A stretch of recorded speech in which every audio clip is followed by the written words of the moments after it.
Hari ini Bu Novi ingin mengajak kalian untuk mengingat kembali, memperdalam kembali tentang bangun ruang. Lebih tepatnya adalah sifat-sifat bangun ruang.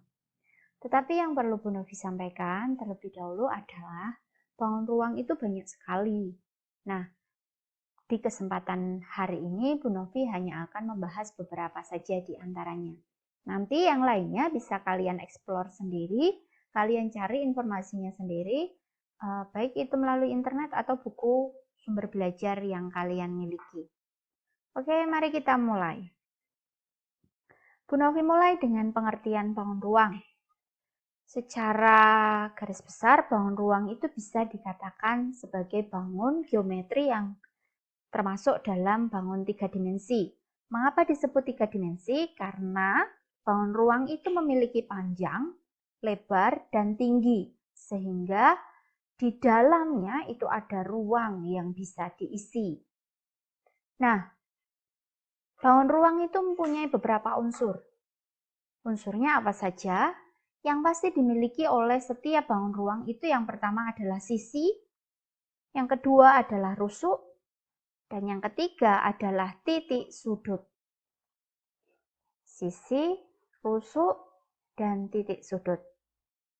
Nah, Bu Novi tayangkan ini salah satu contoh bangun ruang.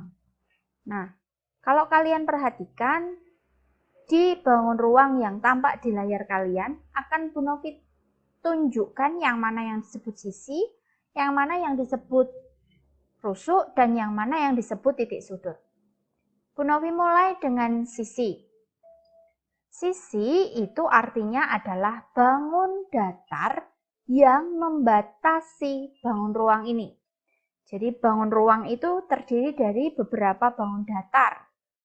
Nah, bangun datar yang membatasi bangun ruang itu disebut dengan sisi. Jadi ini sisinya, yang pertama yang warna ungu, yang kedua ini yang warna biru, kemudian ini yang warna kuning, yang berikutnya yang bagian atas, dan yang terakhir adalah yang bagian bawah ini. Karena ini bergerak terus, jadi tidak bisa Bu Novi tunjukkan ya anak-anak. Tapi semoga kalian bisa paham dengan panah-panah yang ada di sini. Sekali lagi, sisi itu adalah bangun datar yang membatasi bangun ruang ini. Kemudian yang kedua adalah rusuk. Rusuk itu bentuknya adalah garis. Bentuknya adalah garis. Lebih tepatnya, rusuk itu artinya adalah garis pertemuan antara dua sisi. Jadi kalau sisi ini dan sisi ini bertemu di garis ini, maka garis ini namanya adalah rusuk. Garis ini juga rusuk, garis ini rusuk, garis ini rusuk, dan seterusnya. Yang ketiga adalah titik sudut. Titik sudut namanya saja titik. Titik pertemuan antara tiga sisi. Jadi kalau ini sisi pertama, sisi kedua yang atas, sisi ketiga yang samping kiri, maka bertemunya di titik ini. Nah, ini namanya titik sudut. Ini juga titik sudut, ini juga titik sudut. Nah, itu tadi beberapa penjelasan berkaitan dengan unsur bangun ruang. Lanjut ke berikutnya. Bangun ruang yang pertama yang akan kita bahas adalah prisma. Bu Novi yakin prisma itu sudah tidak asing lagi di telinga kalian. Contoh prisma itu seperti ini. Yang kedua seperti ini. Yang ketiga seperti ini. Dan yang keempat adalah seperti ini.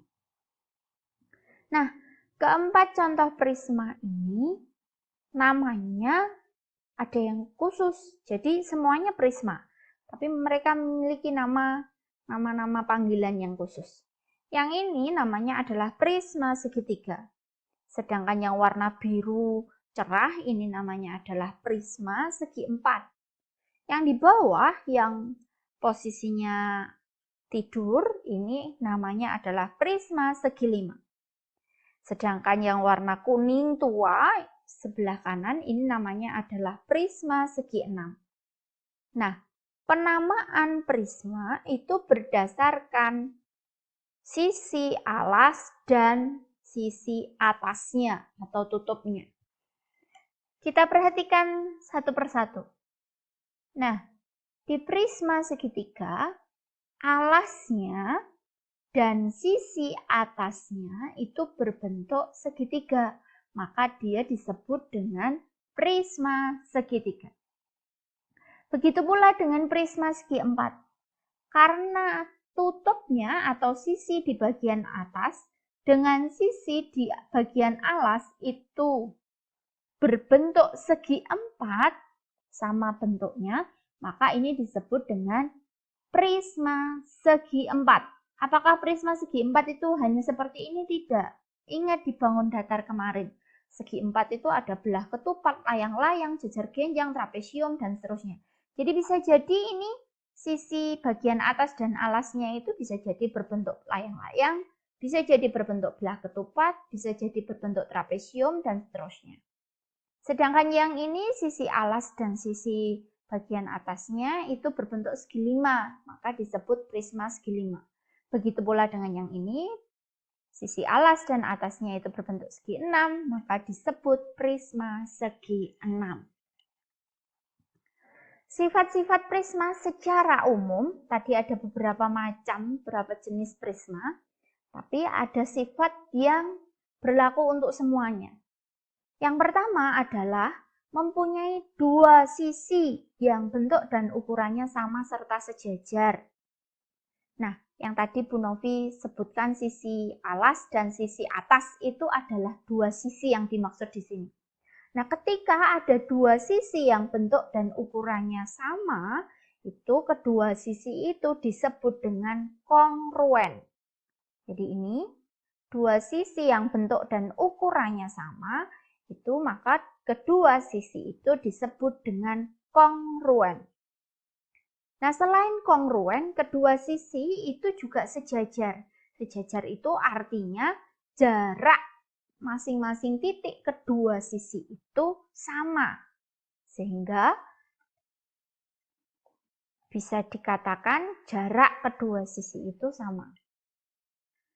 Sifat yang kedua adalah mempunyai sisi-sisi tegak. Jadi tadi selain sisi alas dan sisi bagian atas, itu ada yang dinamakan sisi-sisi tegak. Sisi-sisi tegak itu berbentuk persegi panjang.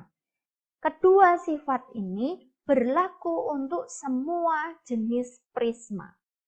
Baik prisma segitiga, segi enam, segi empat, maupun segi lima. Kita bahas lebih spesifik ke masing-masing prisma. Yang pertama prisma segitiga. Bu Novi tayangkan dulu ini prisma segitiga. Mengapa Bu Novi putar-putar agar kalian lihat bahwa sisinya itu tidak hanya satu di bagian depan. Biar kalian bisa membedakan bahwa dan menghitung dengan lebih jelas bahwa ada banyak sisi di situ. Sifat yang pertama adalah sisi alas dan sisi atas itu berbentuk segitiga yang kongruen. Di sini Bu Novi sudah menggunakan istilah kongruen. Sekali lagi, kongruen itu adalah dua sisi yang bentuk dan ukurannya sama. Ini sisi alas dan sisi bagian atas. Kebetulan untuk gambar ini karena segitiganya muter-muter atau prismanya muter-muter, maka kadang di atas, kadang di bawah. Sifat yang kedua adalah memiliki tiga sisi tegak. Sisi tegak itu yang ini, yang berada di sini nih. Nah, ini namanya adalah sisi tegak. Nah, yang berbentuk persegi panjang. Yang berikutnya, prisma segitiga itu mempunyai 5 sisi. Dua sisi tadi berbentuk segitiga, satu sebagai sisi alas, satu sebagai sisi atas, dan 3 sisi tegak berbentuk persegi panjang. Berikutnya, prisma segitiga itu mempunyai 9 rusuk. Rusuk itu garis, jadi tinggal kalian hitung saja garisnya. Bagian kiri ada 3, bagian kanan ada 3, dan bagian tegak ada 3.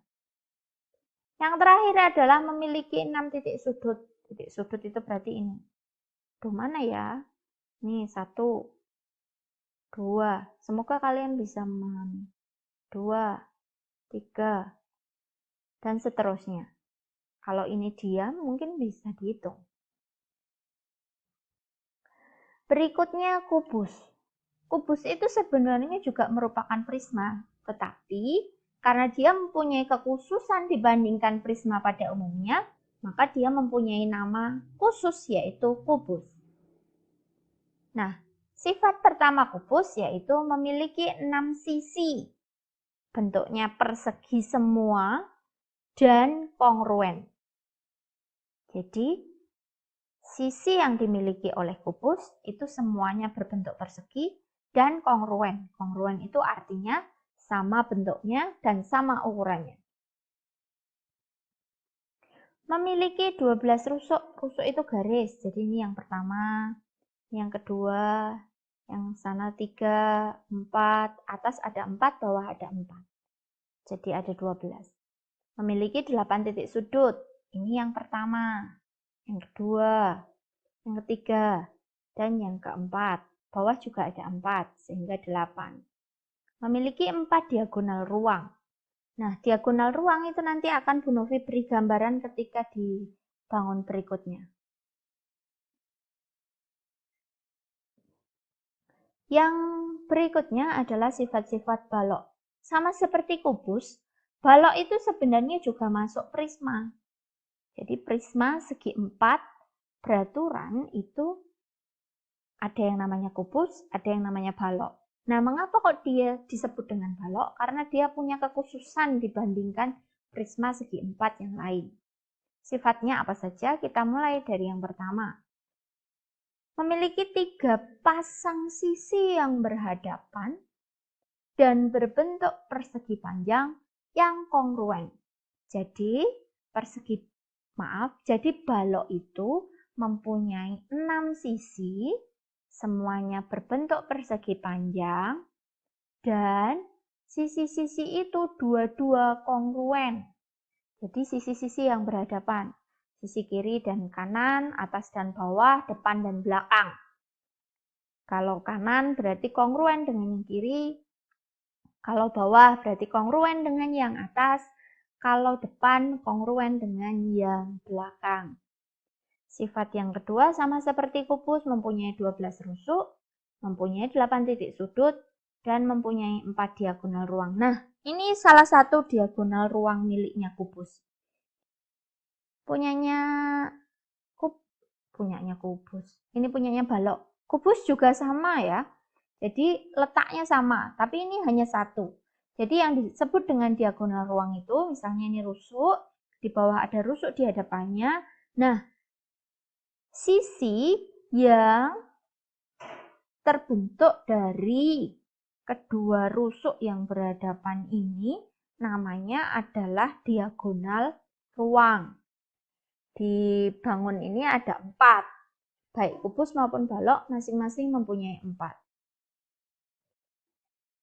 Berikutnya, sifat-sifat tabung. Tabung itu merupakan prisma juga. Hanya yang kalau kalian lihat perbedaannya adalah kalau tabung itu sisi alas dan tutupnya atau sisi alas dan sisi atasnya itu berbentuk lingkaran.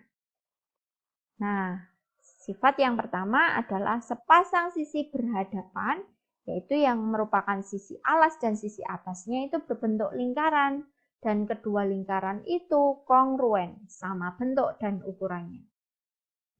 Memiliki 3 sisi, tadi 2 sisi berbentuk lingkaran, dan 1 sisi yang melengkung di tengah, yang menghubungkan antara sisi alas dan sisi bagian atas.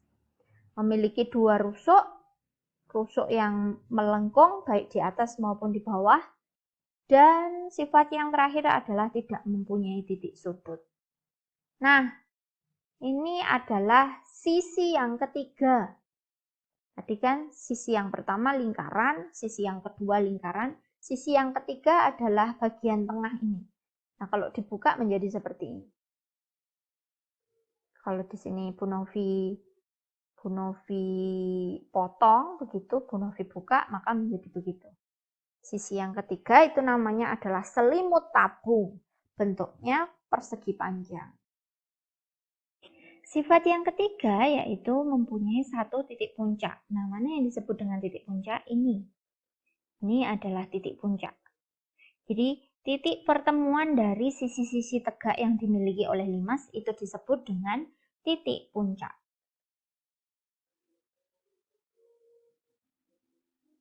Kita bahas masing-masing jenis limas. Yang pertama adalah limas segitiga. Seperti tadi yang Bu Novi sampaikan, bahwa yang disebut dengan limas segitiga itu berarti limas yang alasnya berbentuk segitiga. Sifat yang pertama adalah memiliki 4 sisi. Karena sisi tegaknya juga berbentuk segitiga, maka limas segitiga itu merupakan bangun ruang yang memiliki 4 sisi berbentuk segitiga. 1 merupakan alas dan 3 merupakan sisi tegak. Memiliki 6 rusuk, sama seperti tadi, rusuk itu garis. Kemudian yang berikutnya memiliki 4 titik sudut. Ini 1 titik puncak dan 3 titik sudut yang ada di alasnya. Berikutnya adalah limas segi 4. Sifat yang pertama adalah memiliki 5 sisi. 1 sisi alas berbentuk segi 4. Kebetulan ini Bu Novi buat segi 4-nya tidak beraturan. Segi 4-nya nanti bisa berupa persegi, persegi panjang, jajar genjang, belah ketupat, dan seterusnya. Nah, 4 sisi yang lain itu merupakan sisi tegak, bentuknya segitiga.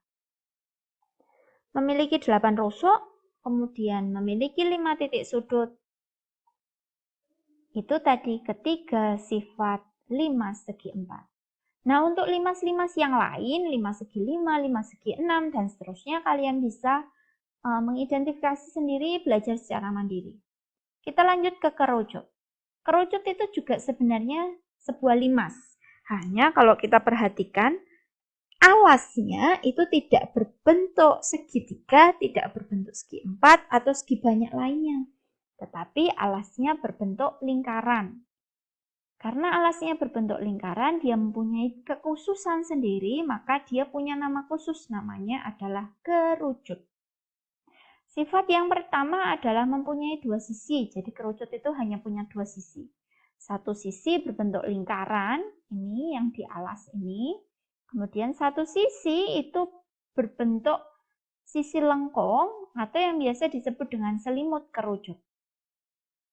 Rusuknya hanya 1 di bagian alas, itu yang melengkung, dan mempunyai 1 titik puncak ini. Nah, itu tadi kerucut. Kita lanjut ke berikutnya, yaitu bola. Bola seperti yang kalian lihat atau seperti yang kalian mainkan atau yang sering kalian temui, bola. Bangun ruang bola itu ya bentuknya mirip dengan bola yang biasa kalian temui atau kalian mainkan. Nah, ini gambarnya, benda yang berbentuk bangun ruang bola. Nah, kalau Bu Novi buka hanya kerangkanya saja, maka menjadi seperti ini. Sifat-sifat bola, yang pertama adalah memiliki 1 sisi dan bentuknya melengkung. Yang kedua, mempunyai 1 titik pusat. Titik pusatnya itu di dalam. Sama seperti di lingkaran itu kan punya titik pusat.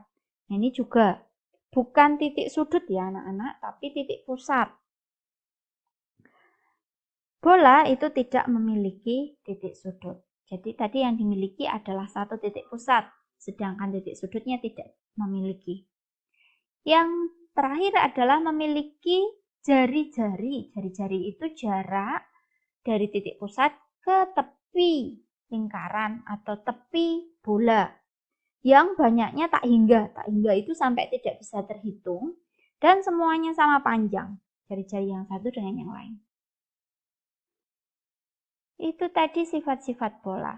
Nah, hanya itu tadi anak-anak yang Bu Novi jelaskan. Untuk bangun ruang yang lain yang kalian temukan, kalian bisa mengidentifikasi sendiri sifatnya. Kalau kalian merasa kebingungan, kalian bisa tanya kepada Bu Novi.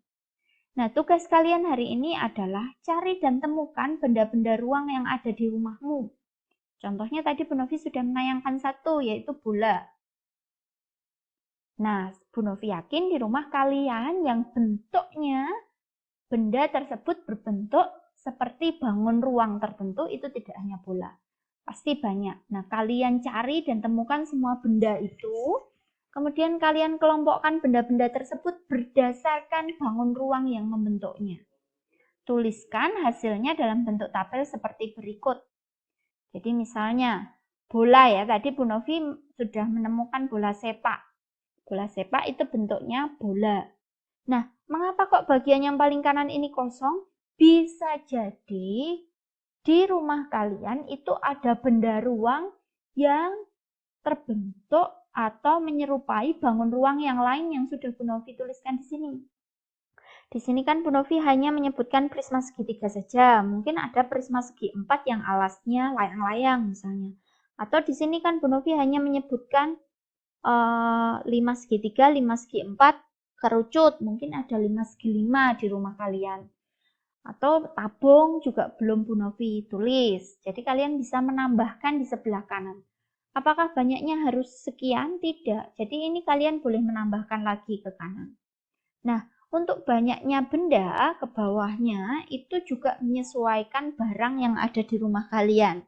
Ingat, meskipun ini Bu Novi bebaskan, tidak Bu Novi batasan berapa, tapi Bu Novi bisa menerka. Bisa menerka apa saja yang ada di rumah kalian.